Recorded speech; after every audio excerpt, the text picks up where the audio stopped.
Pinipilit nila Kanjuro at Kinemon na makaakyat sa itaas. Nang makita nila ang Thousand Sunny dahil nasa ibaba pala ulit sila dahil sa nangyari. Dahil nabasa ang drawing na pusa ay nagsimula itong matunaw kaya nakakatakot ang itsura nito. Pero pinipilit pa rin sila nitong dalhin sa itaas. Ngunit nadulas ito kaya muntik nang mahulog sa tubig ang mga Devil Fruit user. Samantala sa Mink Tribe ay ipinagdiwang ang pagdating ng Straw Hat. Subalit naiinis si Zoro sa mga ito dahil kinikis ka sa kanya ang kanilang katawan. Giit ni Luffy na maging mabait daw si Zoro dahil binibigyan sila ng pagkain. Giit ni Wanda na ganito talaga ang tradisyon ng mga mink sa mga kaibigan.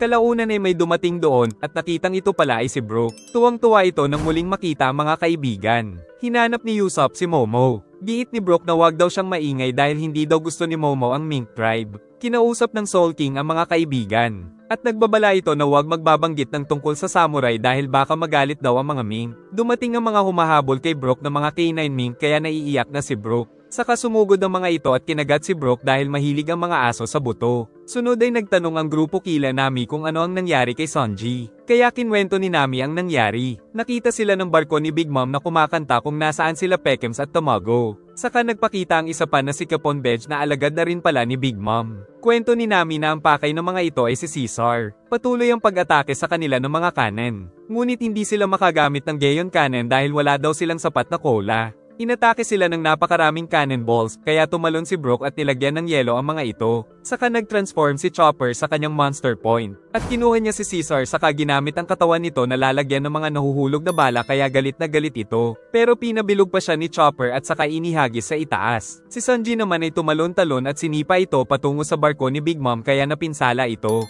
At tumalsik si Caesar ngunit kinuha siya ni Sanji. Gumamit si Nami ng Weather Egg at mula dito ay lumabas ang malaking itim na ulap para makagawa siya ng ulan at magkaroon ng makapal na hamog sa paligid kaya naman nakatakas sila. Pumalakpak ang mga kasama sa kanilang nagawa. Sunod ay sinabi ni Wanda na sakto ang pagdating nila Nami dahil sa mga ito ay marami pa silang naisalbang sugatan ng mga mink dahil kay Chopper na isang doktor. Binalita ng isa pang mink na nagising na daw ang isa sa pinuno nilang si Doc kaya natuwa ang mga ito. Si Chopper ay nagmadali upang tignan ang kalagayan nito kaya tinawag ang mink doctor at mink nurse. Giit ni Wanda na dalawa ang pinuno nila sa bansa. Sila ay ang King of the Day, Doc Dogstorm, at si King of the Night, Master Cat Viper. At ang dalawa ang nangangalaga sa kapayapaan ng bansa. Naglalakad si Lo patungo sa kanyang crew. Nang makita siya ng mga ito ay agad silang nagtungo kay Lo dahil na-miss daw nila ang captain lalo na si Beppo. Patungo sila sa kinaroroonan ni Doc Dogstorm nang mapansin nila ang mga umiilaw na prutas. Nang mapansin din ni Wanda na nawawala si Luffy. Dahil umiinom na pala ito ng katas ng malaking ubas na nasa labas. Pagbalik ay sinabi ng bida na gusto niya daw ang lugar. Kinwento ni Wanda ang napakagandang bayan ng Coral City, kung saan masaya at masagana ang pamumuhay ng mga mink na may ekonomiya ng kagaya sa mga tao. Ngunit nagtataka sila Usopp at Robin dahil ngayon ay wasak-wasak na ang lugar. Giit ni Wanda na isang buwan ang nakalipas ay may isang nilalang ang pinipilit na wasakin ang malaking gate ng bansa. Nagpatuloy ito hanggang sa masira ang gate kaya nabahala ang mga mink. Ang unggoy naman ay patuloy ang pagpapatunog ng bell upang maging handa ang mga mink. Pagpasok ng mga kalaban ay kaagad silang naghasik ng lagim. Saka nagpakita si Jack na nakatransform ng mammoth dahil sa Devil Fruit. Na hinahanap si Raizo na nagmula daw sa Wano Kingdom. Giit ng mga mink na wala silang kilalang Raizo ang pangalan. Nagalit si Sheepshead at sinabi na dapat ay matakot sila sa isa sa kanang kamay ni Kaido na si Jack. Natakot ang mga mink sa mga sinabi nito. At natawa pa ang mga tauhan ni Jack sa nakita kaya nainis ang ibang mink nang dumating si Monji.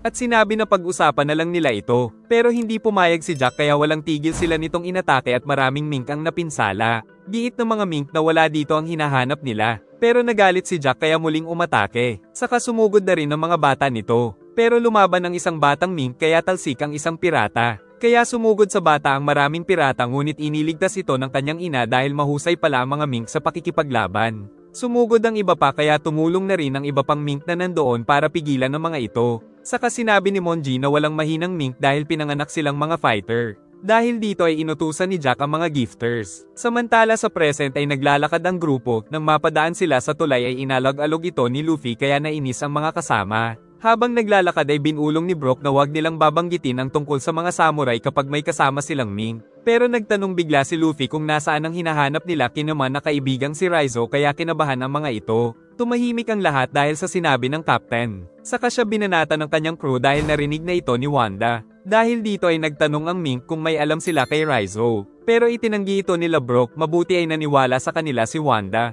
Ngunit basag-basag ang mukha ng Captain habang naglalakad. Pagdating nila ay nakitang may kaguluhan dahil binabanata ni Sis Ilian ang mga bata nila. Nagtanong si Wanda kung ano ang nangyari. Giit nito na nagagalit daw kasi siya kapag nakakarinig ng tungkol sa mga matatamis. Inisip na lang ng mga tauhan niya na isa itong pagsasanay para sa mga katulad nilang mahihina. Ngunit pagtingin ay binato pa sila ni Sis Ilian ng isang malaking bahay. Pinakilala ni Wanda ang Straw Hat, kaya agad itong tumalon at nagpasalamat sa pagliligtas sa kanilang bansa. At mariin itong nagpasalamat sa captain ng Straw Hat Pirates. Pagpasok sa loob ay nakita nila doon si Chopper. Nakita nilang napakalaki din pala ng Doc. Niyakap ito ni Wanda sa tuwa dahil nakaligtas ito. Sunod ay ang Doc na mismo ang nagpasalamat sa Straw Hat. Subalit biglang naglaway ang Doc dahil nakikita nito ang skeleton. Umiiyak na si Brook dahil kawawa daw siya sa mga canine mink. Giit ni Doc na nakita niya daw ang sombrero ni Luffy noon na suot pa ni Shanks. Ngunit bigla itong nakatulog, kaya pinipilit ni Luffy na magkwento ito tungkol kay Shanks. Giit ni Wanda na oras na daw kasi para sa pamumuno ni Master Viper Cat kaya natulog na si Doc.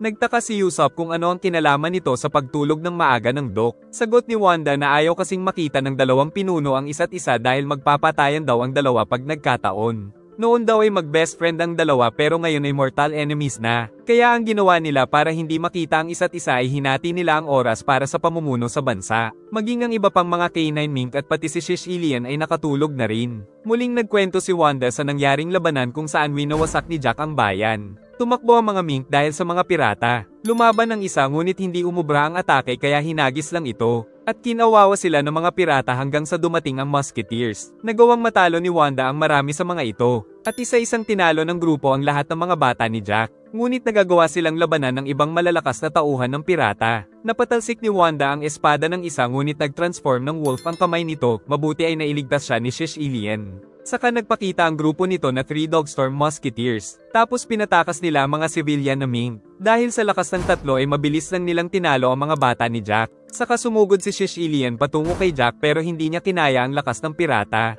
Kalaunan ay may dumating na malakas na hangin. Dahil dumating pala doon si Doc Dogstorm para kalabanin si Jack. Naghanda ang mga tauhan ni Jack habang ang marami sa mga civilian mink ay sugatan. Giit ni Doc na wala dito ang hinahanap nila. Pero nagbanta pa si Sheepshead na wawasakin ang bansa. Kaya naghanda ito sa pag-atake, saka pinag-utos ni Jack na patayin ang lahat ng naninirahan doon. Dahil dito ay sumugod na ang dalawang panig pero pinigilan sila ni Doc. Lumapit ito at tinanggal ang kanyang espada, saka sinabing papayagan daw nilang halughugin ng mga ito ang bansa para sa hinahanap nila. Pero hindi pumayag si Jack kaya inatake nito si Doc Dogstorm. Kaya natakot ang mga mink at natuwa naman ang mga pirata. Ngunit nagawa pala ni Doc na pigilan ng malakas na atake nito. Pinagmayabang pa ng isang bata ni Jack na 1 billion daw ang bounty ng captain nila. Saka sinabi ni Jack na papatayin niya ang lahat hanggang hindi nakikita ang samurai. Muli itong umatake kay Doc kaya tumakas siya at pinag-utos na pabagsakin si Jack. Kaya natuloy na ang napakatinding digmaan sa pagitan ng Beast Pirates at mga mink. Sunod ay hindi tinigilan ni Jack si Doc Dogstorm. Ngunit nakaakyat ito at inatake ang mammoth sa ulo kaya nawalan ito ng malay. Pero kaagad na nagising si Jack mula sa atake. At sumugod ito sa kanila kaya muling inatake ni Doc sa ulo. Namamangha ang Straw Hat sa kwento dahil ang lakas daw ni Doc. Ngunit natakot si Usopp dahil ang laki ng bounty ni Jack. Pero sinabi ni Luffy na tatalunin niya pa rin ito. Sa pagpapatuloy ng kwento ni Wanda ay nagkaroon ng matinding laban sila Doc at Jack. Ginagamit ni Doc ang kakayahan pero hindi nakakatulog ang mammoth. At sa pag-atake pa nito ay napatalsik nito si Dogstorm, saka siya binaon sa pader pero nakatakas si Doc. Kinagat ng hinehead ang espada ng isang mink. Ngunit sa isang iglap ay natalo ito ni Sis Ilian. Subalit ang iba pa nilang mga kasamahan ay tuluyan ng natalo ng mga pirata.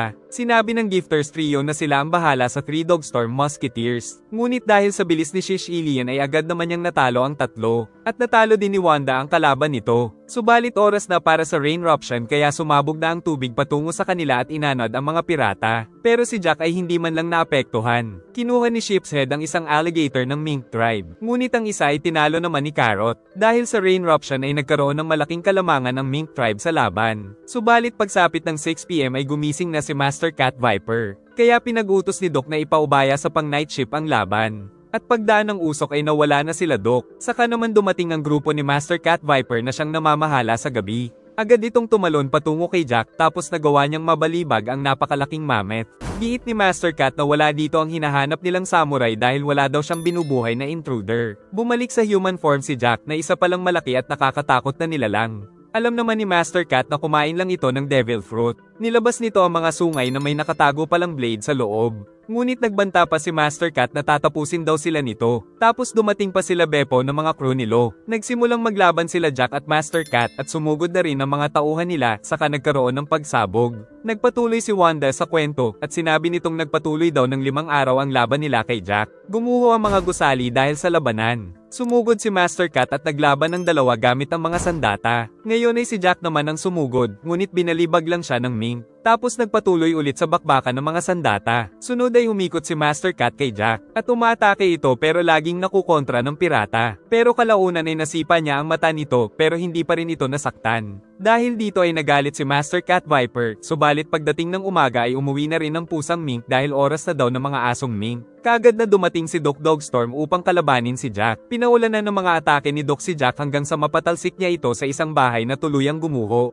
Ngunit muli itong bumangon at siya naman ang napatalsik nito. Nagpatuloy ang walang hanggang bakbakan araw man o gabi kaya kalaunan ay naubos na nila ang mga tauhan ng pirata kaya si Jack na lang ang natira. Kwento pa ni Wanda na dahil hindi niya matalo ang 2 pinuno ng Mink tribe ay naglabas na si Jack ng poison gas. Naisip ng Straw Hat Pirates na ang sandatang ito ay nagmula kay Caesar. Dahil sa poison gas ay natalo ang mga canine Mink. Mabuti ay nakapagtakip ng ilong si Wanda. Napuno ng poison gas ang buong bansa sa likod ng elepante. Pagkatapos ay bumalik sila Jack upang tapusin ang mga Mink ng walang laban. Kaya naiiyak na lang si Wanda kapag naaalala ito. Ang mga malalakas daw ay nilagay sa krus saka pinahirapan sila ng mga pirata. Giit ni Doc na wala talaga silang alam sa hinahanap nila. Pero nilabas pa ni Jack ang espada upang pahirapan ito. Giit ni Master Cat Viper na sinusumpa niya si Jack. Ngunit inatake niya lang din ito ng walang laban. Giit ni Wanda na pagkatapos nito ay umalis na din sila Jack pero nag-iwan ng ilang mga tauhan. Saka pinakita ni Doc ang balita sa dyaryo na patay na daw si Jack. Dagdag pa ni Doc na umalis daw doon si Jack para iligtas si Doflamingo. Kaya nagpasalamat siya sa ating bida, saka muli itong natulog. Kwento ni Chopper na dumating sila sa Zoo Island pagkaalis nila Jack. Sa flashback ay namangha sila Sanji nang makita ang malaking elepante. Saka ginamit pala nila si Caesar para mabilis na makaakyat. Pagdating nila ay kaagad na nakita ang nawasak na gate. Kaya titignan daw muna ni Sanji kung ligtas doon. Naramdaman nila Brook ang malambot na balat ng elepante. Nang may dumating na isang Mink na hinahabol ni Sheepshead, tinulungan nila ang babaeng Mink saka naghandang lumaban si Brook. Kaya pinasugod ni Sheepshead ang alligator, ngunit ginawang yelo ng Soul King ang paligid kaya nadulas ang sasakyan nila. Tumakbo ang Mink dahil natakot ito, kaya sumunod sila Nami. Nakita nila Sanji ang napakaraming sugatan at napansin na meron din poison gas doon, kaya aalis na sana sila nang makiusap si Pedro na tulungan nila ang 2 pinuno na sila Doc Dogstorm at Master Cat Viper. Giit ni Chopper na gusto man nilang kagad na tumulong ay wala silang magawa dahil sa poison gas. Nababahala sila Sanji at Chopper pero natutuwa pa si Caesar dahil siya pala ang gumawa sa ginamit na poison gas. Kaya binanatan siya ni Sanji dahil sa inis. Saka inutusan pa ito ng reindeer na gumawa ng paraan. Pero ayaw ni Caesar dahil kapag gumaling ang mga Mink ay sila naman daw ang kakatayin ng mga ito. Ngunit tinakot nila Sanji ang scientist na wawasakin ang puso niya pag hindi ito tumulong. Kalaunan ay nakaramdam ng paglindol dahil oras na pala ng rain eruption. Kaya nagbuga ang elepante ng tubig patungo sa likod nito at inanad ang 2 devil fruit user. Iniligtas ni Sanji si Chopper at si Caesar ay sinipa nito patungo sa isang sanga. Kaya nagalit ang scientist dahil sinipa lang siya, pero mas nagalit sa kanya si Sanji.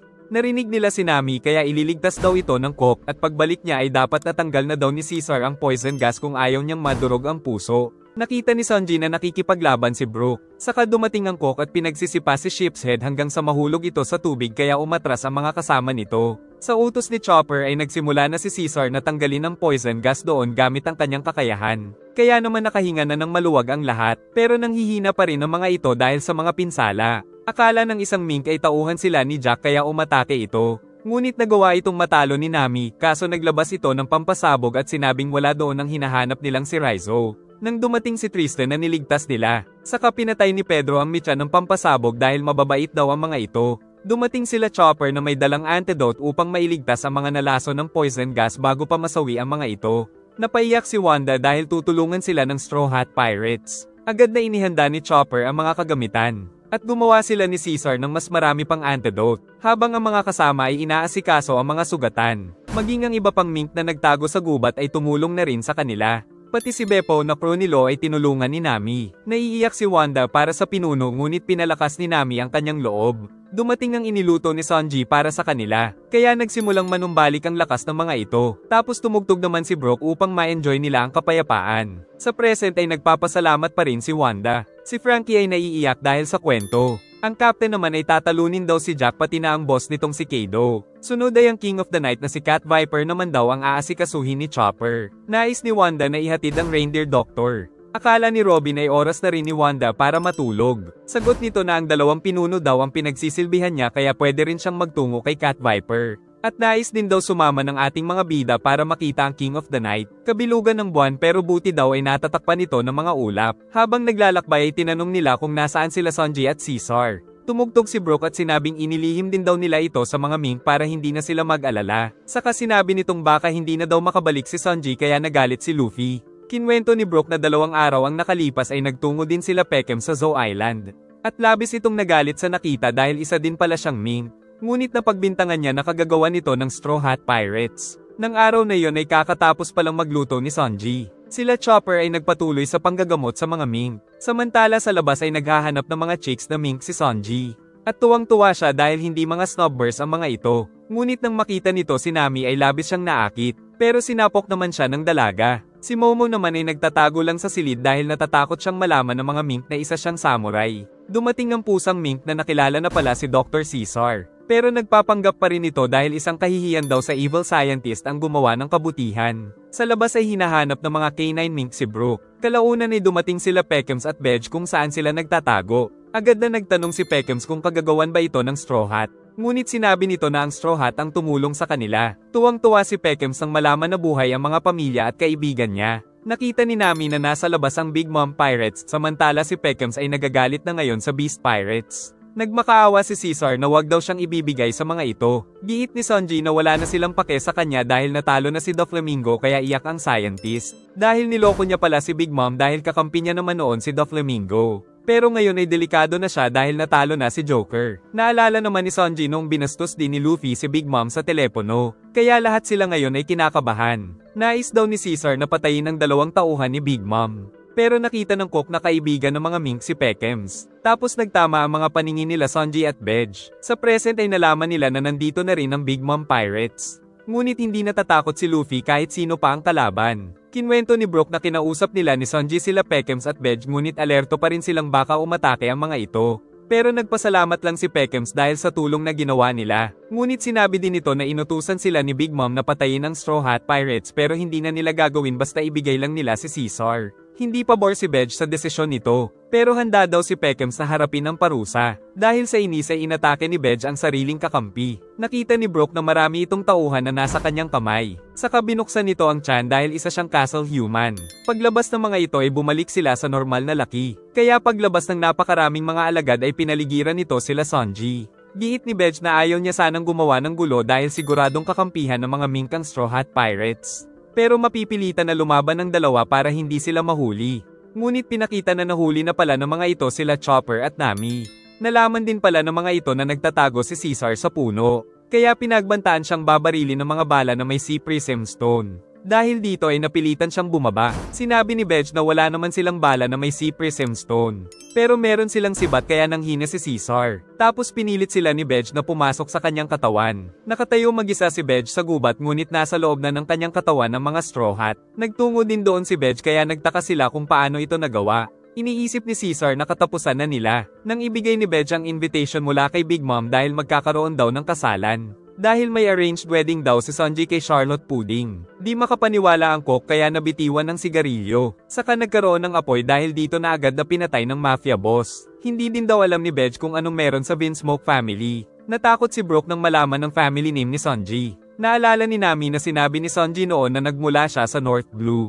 Kaya nagtataka daw siya dahil nakilala nila si Sanji sa East Blue. Pinaliwanag ni Brook ang mapa ng One Piece na nahahati sa 4 na karagatan. Ngunit para makatawid mula sa North Blue patungong East Blue ay kailangan mong dumaan sa Red Line. Giit ni Caesar na ang pakakasalan daw ni Sanji ay ang anak ni Big Mom. Kaya kapag naganap ang kasalan ay magiging kasapi sila ng Big Mom Pirates. Pero ayaw daw magpunta ni Sanji doon. Lalo pat hindi daw papayag si Luffy na magtrabaho sa kung sino man. Kaya ibibigay na lang daw ni Sanji si Caesar. Pero sinabi ni Bedge na dadalhin silang lahat nito kay Big Mom. Umiiyak na si Caesar, si Sunji naman ay pinagbantaan na huwag kikilos ng masama. Saka nahuli nito si Sunji habang yumayanig at nagkaroon ng mga sandata na sabay-sabay na pinasugod sa binata pero hindi tinuloy para lang mapatunayan na si Bej ang Diyos sa kanyang katawan. Si Nami ay nagsimulang lumubog, pero hindi din ito tinuluyan dahil iniinis lang sila ni Bej. Pinakawalan na rin ito si Sunji dahil wala naman daw silang takas kay Big Mom. Dumating ng isang officer ni Bej na si Phantom Gun Vito, na sinasabing walang sino man ang tumatanggi sa imbitasyon ni Big Mom. Saka may binulong ito sa binata na labis niyang ikinainis. Kaya napayosin na lang siya dahil nagtataka kung paano ito nalaman. Giit ni Bej na bukod sa isa sa 4 Emperor si Big Mom ay marami din itong intelligence kaya nagagawa niya ang anumang gusto. Nagtataka sila Chopper kung ano ang binulong kay Sunji. Kalaunan ay nanghingi ito ng ballpen at papel upang gumawa ng note. Binigay niya ang sulat kay Nami at sinabing ipakita ito sa mga kaibigan. Saka sinabing may kailangan muna siyang asikasuhin na family problem. Tapos niyakap niya ang mga kaibigan at inihagis sa labas ng katawan ni Bej. Kaya bumalik sa mga normal size ang mga ito. Nagalit si Bej ngunit pinigilan ni Sunji ang mga bata niya. Kaya kahit mag-isa ay matapang niyang kinalaban ang lahat ng mga ito. Babarilin sana siya ng isa pero pinigilan ni Vito. Saka nakakuha ng baril si Sunji at sinabing papatayin si Caesar.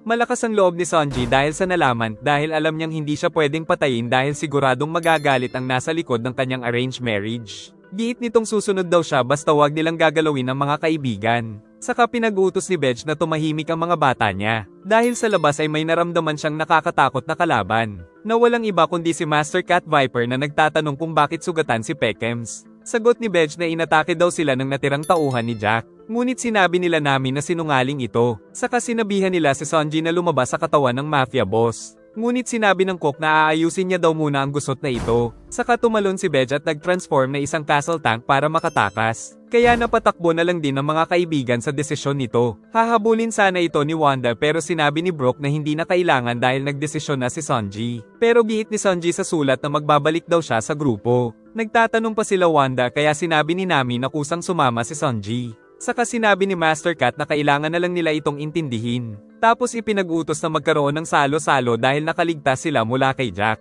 Iniisip ni Luffy na magbabalik si Sunji na kasama ang asawa nito. Giit ni Brook na anak daw ni Big Mom ang bride kaya nagalit si Luffy. Dagdag pa ni Brook na alam niyang iniligtas sila ni Sunji kaya niya ito ginawa. At malungkot ang lahat dahil namimiss nila ang cook. Pero ayos lang daw ito kay Zoro dahil wala nang asungot. Dagdag pa nitong kailangan na nilang mag-move on dahil hindi biro ang kakaharapin dahil winasak nila ang Smile Factory ay siguradong galit na sa kanila ngayon si Kaido. Nagalit si Nami sa sinabi ni Zoro. Kaya si Brook ang napag-iinitan nito sa inis. Napagdesisyon na naman ni Luffy na tanungin mismo si Sunji kung ano ang nasa isip nito. Kaya natakot ang mga kasama dahil balak nitong magtungo kay Big Mom. At sinabi naman ni Brook na baka makatulong sa kanila ang isang tauhan ni Big Mom na naiwan doon.